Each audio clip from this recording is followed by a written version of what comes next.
In 1829, Mexican trader Antonio Armijo led a group of 60 people toward Los Angeles via the Spanish Trail. However, they went off track and a search party took off to find water. One of the searchers, Rafael Rivera, went into the desert and found Las Vegas Springs. The discovery sped up the voyage from Texas to Los Angeles via the Spanish Trail, and the source of water made it a safer journey. Due to Las Vegas' great location filled with water and resources, Mormons built a fort in 1855 here to serve as a rest stop for Mormons traveling between Salt Lake City and Los Angeles. In the late 1800s, minerals were found which led to a big mining industry in Vegas. As the 20th century began, the only large section of United States territory that was unconnected by railroad was between Salt Lake City and Los Angeles. Railroad developers saw the water-rich Las Vegas Valley as a prime location for a stop facility in town. Among them was William Andrews Clark. Despite owning both the California and Utah Railroad, he still had to compete with other railroad companies that had already laid down some railroad plans between the two cities. In Nevada, the support of state legislatures helped him prepare a bill to give him the right to build the railroad. Work on the first railroad into Las Vegas began the summer of 1904. The little tent town called Las Vegas began to sprout saloons, stores, and boarding houses. Advent of the railroad led to the founding of Las Vegas on May 15, 1905.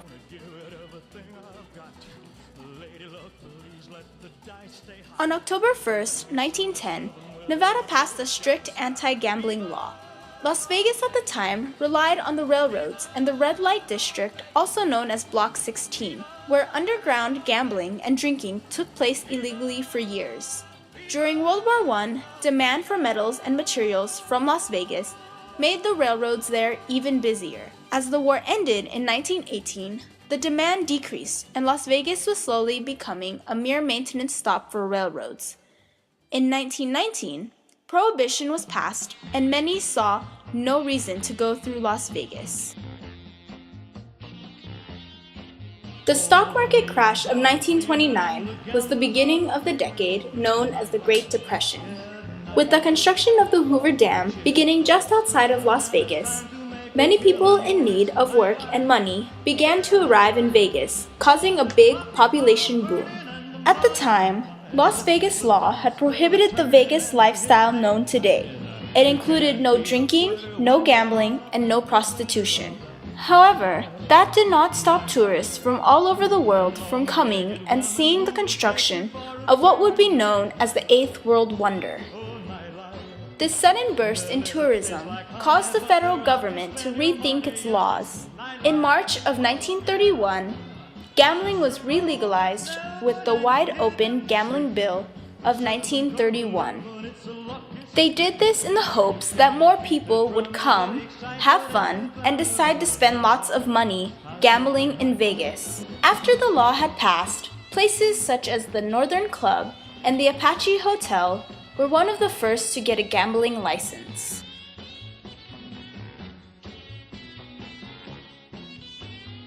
Along with America's increasing involvement with World War II, military and defense industries were established around Las Vegas. Also, on April 3, 1941, hotel owner Thomas Hull opened El Rancho Vegas, which was the first resort on what we know today as the Las Vegas Strip. On October 30, 1942, R.E. Griffith rebuilt his nightclub Paradise and renamed it Hotel Last Frontier. During the time, a few more hotels were built around Fremont Street, but the next hotels were influenced by the mafia in Las Vegas. In 1946, after the war, Benjamin Bugsy Siegel and his mob boss Meyer Lansky got money from Mormon banks and built the Flamingo. Following the end of World War II was a period of continued political conflict, military tension, proxy wars, and economic competition, also known as the Cold War. For Las Vegas, this was the time where tourism and entertainment took over as the largest employer of the valley. From 1952 to 1958, the Mafia saw potential in Las Vegas gambling that they built hotels on the Strip such as the Desert Inn, the Sahara, the Sands, the Dunes, the New Frontier, the Riviera, the Hacienda, the Stardust, and finally Tropicana. The Nevada test site was established on January 11, 1951 for the testing of nuclear weapons. The mushroom clouds from these tests could be seen for almost 100 miles in either direction, including Las Vegas, where the tests became tourist attractions. Las Vegas soon earned the nickname Atomic City for its lavish display of the nuclear explosions. With the bombs attracting so much attention, they started serving special atomic cocktails in hotels that had a great view of the mushroom clouds.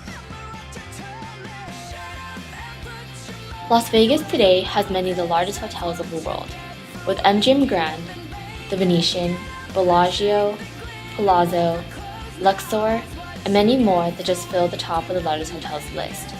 Las Vegas is known for its bright neon lights and array of bold colors, but the most prominent color city center will be known for is green. From the energy-efficient appliances in the residential units and the low wattage lights in the parking garages to the non-toxic cleaning supplies, City Center represents a new, more responsible approach to the industry, offering sustainable solutions for visitors and residents alike. The city center brought about environmental awareness to the Las Vegas Strip. Not only that, but the luxurious hotels of Las Vegas, Nevada each have their fill of gambling games as well. With games like poker, craps, roulette, blackjack, and the slot machines all across the casino floor, Las Vegas was the largest gambling city of the world, just behind Macau, China, who spawned because of Vegas itself. Beyond the games we see today, there are some that have simply disappeared or are less common nowadays, like Faro and Monty or Monty Bank. These games became scarce due to the cheating and swindling that occurred while playing. In addition to just the hotels and casino games of modern day, Las Vegas has also inspired many movies that revolve around the city itself. Movies like What Happens in Vegas, The Hangover, or the entire Ocean's trilogy, and 21 are all stimulated by Vegas. The list just continues on and on. TV shows have spawned on Vegas as well. Sin City has sparked many movies, all illustrating the different aspects of Las Vegas with the casinos, the shows, the environment, the random marriages, the party scene, and the logistics of it all. Las Vegas has been a prominent part of the visual entertainment business.